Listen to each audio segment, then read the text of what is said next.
All right, so this is the first time this has been out of the garage in a couple of months. So part two, of my, is this thing gonna go back on the road? Oh my God, it's so dirty. I'm gonna have to clean it off. I just wish I had a place to work on it for the winter. If I had a place to work on it for the winter, I could make a decision on when I'm gonna do it. Obviously, I want a street bike. The nice thing about this bike is it's an amazing street bike. Not a good street bike, amazing street bike. Handles phenomenal, simple to use. It's about as comfortable as a sport bike could be before you call it a sport touring. You got like the, I guess you'd say 1 or 2 inch rise, depending on how you look at the riser. I don't think you could get clip-ons in here. So it's not probably as comfy as, say, like something like an SV650. You're not as upright as that, or like a CBR 500 or something like that. But this and the ZX9 were the two comfiest sport bikes I've ever sat on. That includes all the CBRs from F3, F4s, and newer. Gixxers from the 80s and 90s, which were torture racks, to the newer Gixxers, which are actually quite comfortable. Ducatis, there's no such thing as a comfortable Ducati.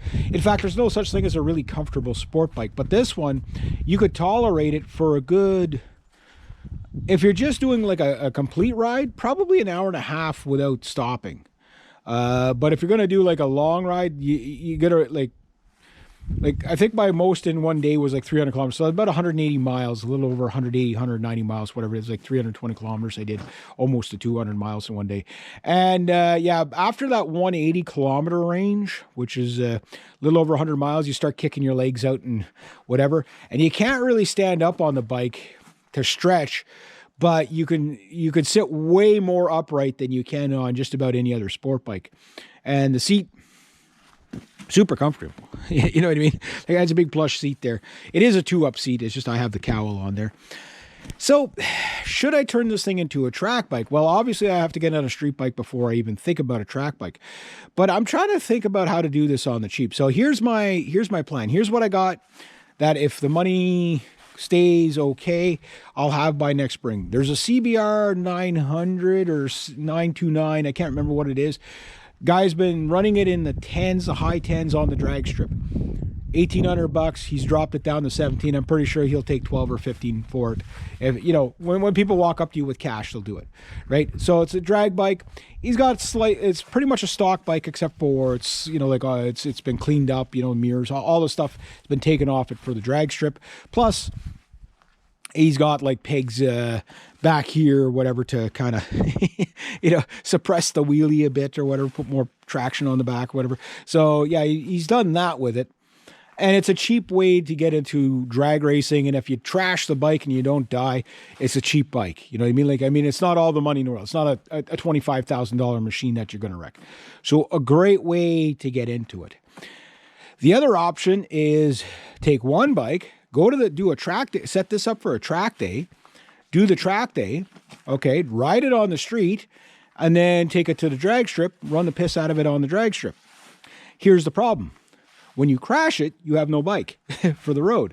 So if you crash it, hopefully you wouldn't.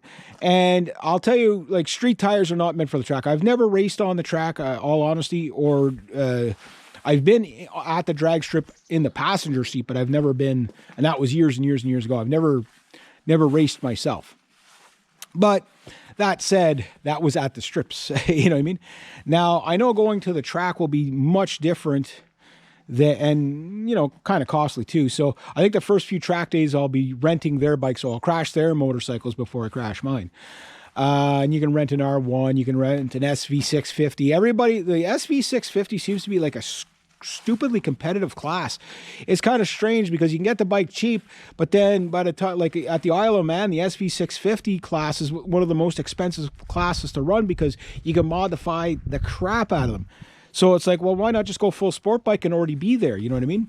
So yeah, I would love to have an S1000 as a track day bike, but that's probably not a great novice track day bike.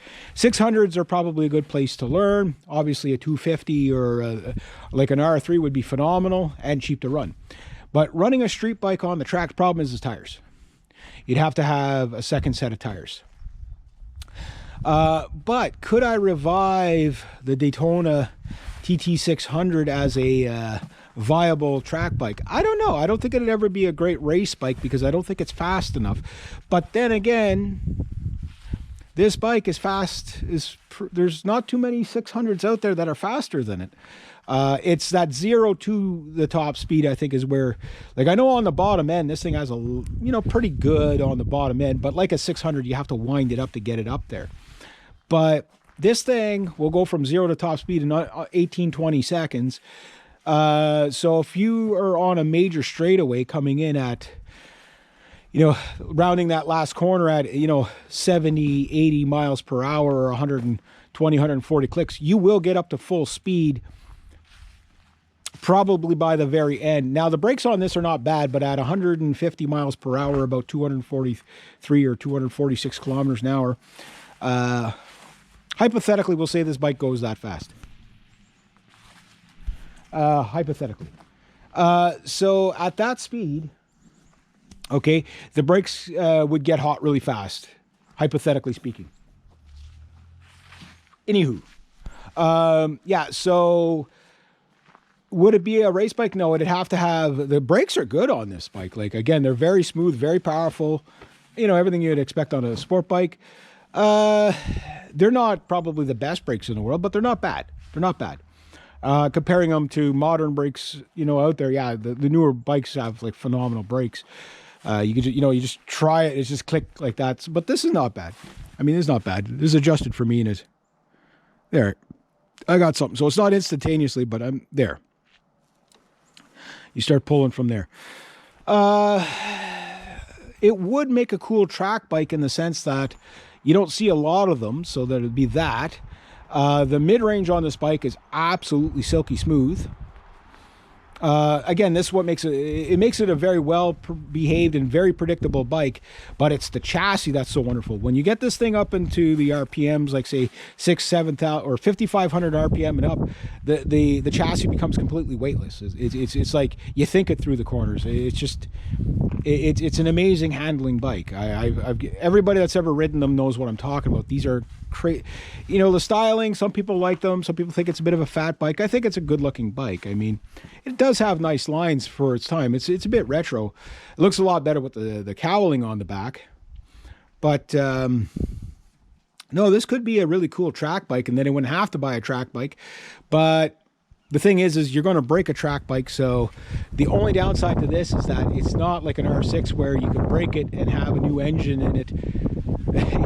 Like 10 bikes, 10 donor bikes, you know what I mean? That's one of the problems that's going to be with a Daytona. So again, is this a good idea for a track bike? But to me, it's the fairing. I don't want to wreck the fairing, and plus the fact that this is my first sport bike. Not my first motorcycle, it's not my first rodeo, but my first sport bike. I don't know if I'd want to wreck it or not, but it's here. And it was my cousin. And it's a bike that could be fairly easily converted into a track bike without, yeah, it'd be nice to get the race fairings and all that, but I'm not, like, you don't even have to go that far. You just basically strip it down, do your adjustments, put some slicks on it, good track day tires, and, just run it the way it is. You know what I mean? Like, you don't have to go crazy with it. Obviously, I'd have to take out the light and all that. So there's a few things you have to do to make it a track bike. So I think as a track day bike, it'd be good. As a racing bike, it might not be competitive enough, but in a stock class, like a super stock type of thing, it could be okay. It could be okay. It'd be more about the, like, I know, like this bike, if you can't carry speed through the corner on this bike, you can't ride. Like there's not going to be a bike that's going to allow you to maintain speed through a corner easier than this bike. You know what I mean? Like it's an easy bike to ride for a sport bike. I mean, if you've never been on a sport bike before and the first time you get on them, it's not a proper riding position. It's an aggressive riding position. It's a high speed riding position that you're at. So when you're at low speed, the bike, sport bikes feel real uneasy at low speeds. Then cruisers are the opposite, where it's not a proper riding position. Your feet are kicked way out here. So when you go to corner, you feel like you're going to fall off the back of the bike. You can't hold on to the bike with your knees. That said, this bike, I don't think that like this bike. It's a weird bike because you can lean it over quite a bit and yet still stay with the bike. You don't have to get off the bike, off to the side of the bike as much as you think to lean it over, because it doesn't need it. Like it just doesn't need it to get around the corner. Maybe I'll make a part 3